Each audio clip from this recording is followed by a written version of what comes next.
ডেউয়া আসলে একটা সুমিষ্টি ফল। দেখেন, গ্রামের পরিবেশে দেখার মতো একটা ফল গাছ। ফলগুলো অনেক বড়, না দেখলে মিস করবেন। সৌন্দর্যগুলোই আলাদা, যা আমাদের বাড়ির আঙ্গিনায়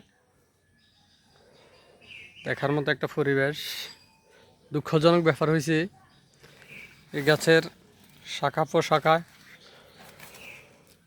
অনেকগুলো ফল থাকাকালীন ঝড়ের কারণে একটা বড় ধরনের ক্ষতির সম্মুখীন হয় গাছটা। দেখেন, ডালটা ভেঙে যাওয়ার কারণে অনেকগুলো ফল নষ্ট হয়ে গিয়েছে। দুঃখজনক ব্যাপার। উপরে হওয়ার কারণে ঠালটাকে রক্ষা করা যায় নাই। দেখেন কি পরিমাণ ফল নষ্ট হয়েছে, যার বর্তমান বাজার মূল্য কয়েক হাজার টাকা। যদি ভালো লাগে অবশ্যই চ্যানেলটা সাবস্ক্রাইব করে দিবেন। আমি নতুন ইউজার, আপনাদের কাছে আশাবাদী। আসসালামু আলাইকুম।